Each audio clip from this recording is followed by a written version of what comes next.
हाँ तो good morning विद्यार्थियों। हमें आज जो है 11वीं कक्षा का बायोलॉजी पढ़ना है और हमारे पाठ का नाम है यूनिट 1 जो है हमारा है सजीव जगत। सजीव जगत, ठीक है। अब हमें आप लोगों ने अभी तक इंटर में जो बायोलॉजी आपको पढ़नी है वो मॉडर्न बायोलॉजी कुछ नहीं है, ये कॉन्सेप्ट है, ठीक है। ये जो है 11वीं कक्षा का बायोलॉजी के अंदर सिर्फ हम लोग उसका वर्गीकरण, उसका फैमिली, उसकी स्पीसीज और what is in biology, who discover the biology, ठीक है, ये सब हम लोग पढ़ते हैं, ठीक है। तो जैसा कि आपको मालूम है कि बायोलॉजी वर्ड्स जो है ये एक क्या है, जो है ग्रीक भाषा है,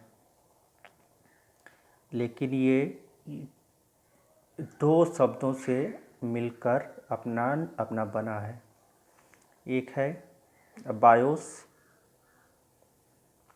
और उसके बाद प्लस लोगस, ठीक है। अब इसमें अगर हम लोग पूछें कि बायोलॉजी के अंदर हम क्या पढ़ते हैं, ठीक है, तो बायोलॉजी के अंदर हम सिर्फ जीवधारियों के बारे में, जीवधारियों के बारे में न पढ़ते हैं, ठीक है। लेकिन इस जीव विज्ञान को दो भागों में बांटा गया है। एक है वनस्पति विज्ञान, यानी कि बॉटनी, और दूसरा क्या है जंतु विज्ञान, जो हम लोग बचपन से ही पढ़ते आ रहे हैं। लेकिन जो आपने इंटर में बायोलॉजी ने पढ़ा है उससे टोटल डिफरेंट है ये जो है, जो आप अब बायोलॉजी पढ़ेंगे ये अब आपने इससे पीछे जितनी भी विज्ञान पढ़े हैं बायोलॉजी के, वो उससे अपना डिफरेंट होगा, ठीक है।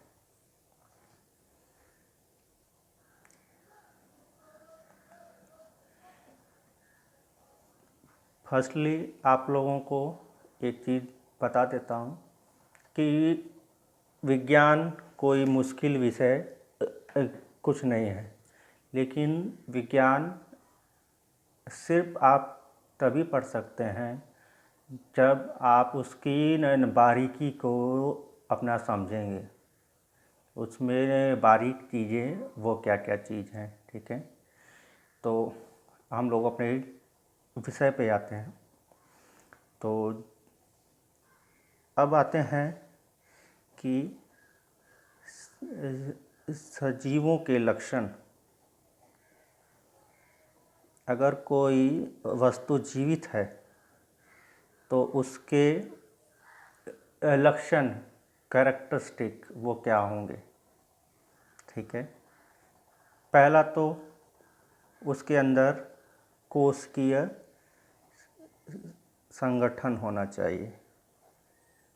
कोशिकीय संगठन होना चाहिए मतलब वह कोशिकाओं का अपना बना हो।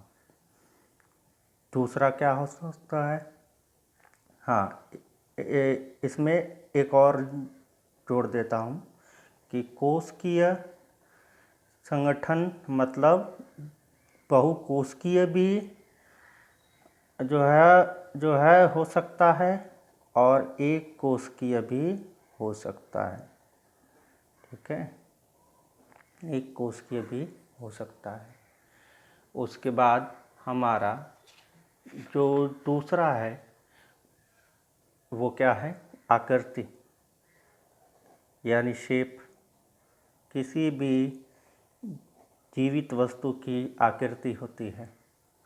ठीक है, जैसे कि एक गुलाब का जो फूल होता है उसका एक अपना आकार होता है, लेकिन एक न पत्थर और लोहे का कोई निश्चित रूप कुछ नहीं होता है। ठीक है, और तीसरी क्या विशेषता होगी किसी भी जीवित वस्तु की, कि वह वृद्धि करेगा। क्या करेगा, वृद्धि करेगा, विकास होगा उसमें। ठीक है, जैसे हम लोग अपना बचपन में छोटे होते हैं, उसके बाद बड़े होते जाते हैं। ठीक है, एक निश्चित अवस्था पे आकर हमारा विकास रुक जाता है। ठीक है, तो यह विकास वो क्यों जो है चलता है, वो क्योंकि हम लोग जीवित वस्तुओं में आते हैं। और उसके बाद चौथी विशेषता क्या होगी उसकी, कि वह अपना पोषण करेगा, भोजन लेगा। ठीक है, कि वह जीवित रहने के लिए पोषण लेगा। ठीक है, ठीक। अब आते हैं 5वें टॉपिक के ऊपर। उसके अंदर उपापचय प्रक्रियाएं भी होंगी। उपापचय प्रक्रियाएं होंगी यानी कि मेटाबॉलिज्म एक्टिविटी। ये क्या होता है, उपापचय प्रक्रियाएं कहाँ होंगी, कोशिका के अंदर, कोशिका के अंदर होंगी। उससे वो क्या होगा, कोशिका भोजन का निर्माण करेगी, ऊर्जा का वो क्या करेगी, निर्माण करेगी। ठीक है, और सबसे इम्पोर्टेंट क्या है कि कोई भी वस्तु अगर जीवित है तो वो क्या करेगी, श्वसन करेगी, वो रेस्पिरेशन करेगी। ठीक है, मतलब ऑक्सीजन लेगी। ठीक है, कार्बन डाइऑक्साइड को बाहर निकाल लेगी। ठीक है, आगे बात समझ में बच्चा। उसके बाद 7वां पॉइंट क्या होगा, उत्सर्जन। कि उपापचयी प्रक्रियाओं के अपना फलस्वरूप, श्वसन के फलस्वरूप वह उत्सर्जन करेगा। उत्सर्जन वो क्या होता है कि हानिकारक पदार्थों को अपनी बॉडी से आउट करना, उनको बाहर निकालना। ठीक है, इसी को वो क्या बोलते हैं, जो है बोलेंगे उत्सर्जन। और 8वां गमन। गमन क्या होता है, गमन का मतलब कि यह एक जगह से दूसरी जगह तक वो क्या करेगा, मूव करेगा, चल सकता है, गमनशील है। ठीक है, और 9वां पॉइंट क्या होगा किसी भी सजीवों के लक्षण, संवेदनशीलता। संवेदनशीलता। अब ये क्या चीज़ होती है कि इसको हम लोग लिख सकते हैं सेंसिटिविटी।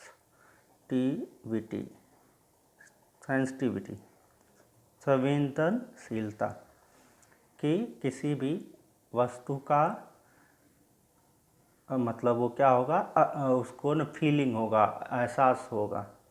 ठीक है, जैसे कि अपना न प्रकाश का, जल का, तापमान का और न प्रदूषण का।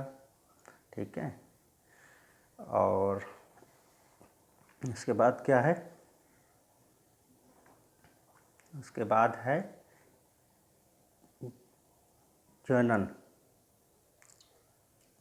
जनन क्या होता है कि अपने जैसे जीवों की कॉपी बनाना,